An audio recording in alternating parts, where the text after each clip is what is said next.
Hello दोस्तों, स्वागत है आप लोगों का हमारे इस YouTube चैनल में। अगर आप हमारे YouTube चैनल में नए हैं तो सब्सक्राइब करें और बेल आइकन को भी दबाएं। तो चलिए स्टार्ट करते हैं। आज हम बात करेंगे BSNL कंपनी के बारे में। दोस्तों लास्ट तक वीडियो में बने रहें। दोस्तों आपको बता दें कि सरकार ने सरकारी दूरसंचार कंपनियों भारत संचार निगम लिमिटेड BSNL और महानगर टेलीफोन निगम लिमिटेड MTNL का विलय वित्तीय कारणों से टाल दिया है।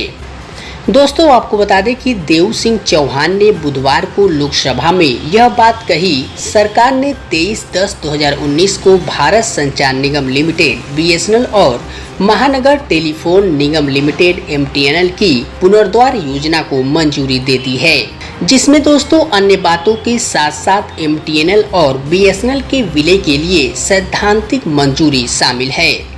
MTNL पर भारी कर्ज समेत वित्तीय कारणों से MTNL का BSNL में विलय टाल दिया गया है। दोस्तों 23 मार्च को BSNL कर्मचारी संघ BSNL EU ने PM नरेंद्र मोदी को पत्र लिखकर कहा कि MTNL और BSNL के बीच प्रस्तावित विलय से बात के लिए कैबिनेट द्वारा अनुमोदित पुनर्द्वार योजना को अपूरणीय क्षति होगी। दोस्तों इसके अलावा समूह ने BSNL के साथ MTNL के विलय के प्रस्ताव को छोड़ने की जोरदार अपील की और दोस्तों सुझाव दिया कि सरकार को MTNL के 26,000 करोड़ रुपए के कर्ज को अपने ऊपर ले लेना चाहिए और दोस्तों MTNL नेटवर्क के पुनर्वास के लिए BSNL को पर्याप्त वित्तीय सहायता प्रदान करनी चाहिए। दोस्तों पिछले साल जनवरी में BSNL ने 2 महानगरों दिल्ली और मुंबई में MTNL के मोबाइल नेटवर्क का अधिग्रहण किया। केंद्र ने 2 घाटों में चल रही संस्थाओं के बीच तालमेल बनाने की योजना बनाई है और दोस्तों आगे चलकर एक इकाई बनाने के लिए अपने कार्यों का विलय कर दिया है। दोस्तों आपको बता दें कि MTNL एक सूचीबद्ध फर्म है और BSNL कर्मचारियों के साथ वेतन असमानता है। हाल ही में दोस्तों संचार और सूचना प्रौद्योगिकी पर संसदीय अस्थायी समिति ने भी दूरसंचार विभाग को MTNL के 26,500 करोड़ रुपए से अधिक के ऋण और संपत्ति को एक विशेष प्रयोजन वाहक SPV में शामिल करने का सुझाव दिया है और दोस्तों टेल्को के संचालन को BSNL के साथ विलय करने की सिफारिश की है। दोस्तों आपको बता दें कि अक्टूबर 2019 में कैबिनेट ने राज्य के स्वामित्व वाली BSNL और MTNL के लिए 70,000 करोड़ रुपए की बचाव योजना को मंजूरी दी है, जिसमें दोस्तों स्वैच्छिक सेवानिवृत्त योजना VRS संपत्ति का मुद्रीकरण और चौथी पीढ़ी या 4G एयरवेव का आवंटन और विलय शामिल है।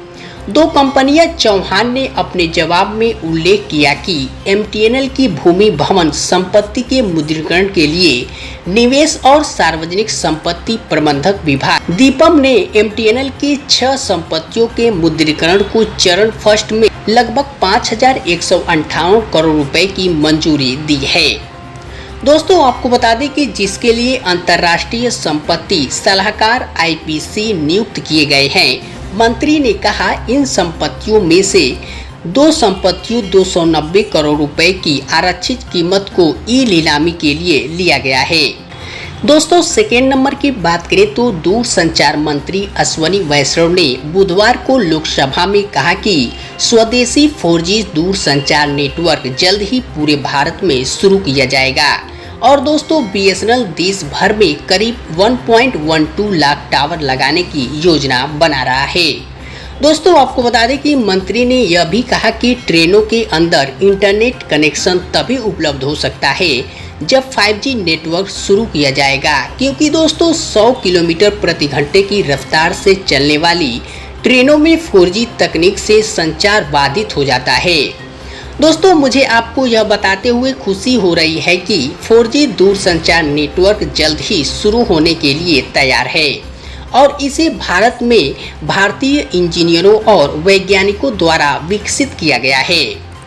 दोस्तों 4G नेटवर्क के हमारे विकास की दुनिया भर में सराहना हो रही है और दोस्तों इसमें एक कोर नेटवर्क रेडियो नेटवर्क है। दूरसंचार उपकरण उन्होंने प्रश्नकाल के दौरान कहा मंत्री ने कहा कि BSNL 4G नेटवर्क के लिए पूरे देश में तुरंत 6000 और फिर 6000 और अंत में 1 लाख टावर लगाने का ऑर्डर देने की प्रक्रिया में है। दोस्तों, उन्होंने कहा कि 5G तकनीक का विकास समानांतर में चल रहा है और कुछ महीनों में तैयार हो जाएगा। दोस्तों, ट्रेनों में 4G इंटरनेट सेवा की उपलब्धता के बारे में पूछे जाने पर उन्होंने कहा, अगर कोई ट्रेन 100 किलोमीटर से ज़्यादा स्पीड से चल रही है तो हमें 5G नेटवर्क की ज़रूरत है।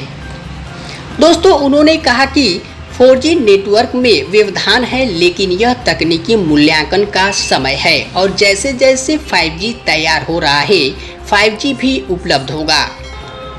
दोस्तों, वैष्णव ने कहा कि दूरसंचार सेवा प्रदाता मोबाइल टावरों पर स्थापित करने वेब ट्रांजिशर स्टेशनों BTS को 5 राइज करते हैं और दोस्तों 1 फरवरी 2022 तक देश में 7,93,551 BTS को ऑप्टिकल फाइबर से जोड़ा गया है। दोस्तों, उन्होंने कहा कि मोबाइल संचार प्रदान करने के लिए उपयोग किए जाने वाले BTS संबंधित है। दोस्तों, आपको बता दें कि दूरसंचार सेवा प्रदाताओं TSP और उन्हें फाइबर या माइक्रोवेव सहित अन्य माध्यमों से जोड़ने का निर्णय TSP द्वारा उन विशेष स्थान पर आवश्यक नेटवर्क क्षमता सहित विभिन्न तकनीकी वाणिज्यिक विचारों के आधार पर लिया जाता है। दोस्तों, दूरसंचार टावरों के फाइबराइजेशन में प्रमुख बाधा, जैसा कि TSP द्वारा रिपोर्ट किया गया है, उच्च शुल्क, जटिल प्रक्रिया और भारतीय टेलीग्राफ राइट ऑफ वे नियमों के साथ राज्यों की ROW नीति के गैर संरेखण के कारण राइट ऑफ वे ROW अनुमति प्रदान करने में देरी है।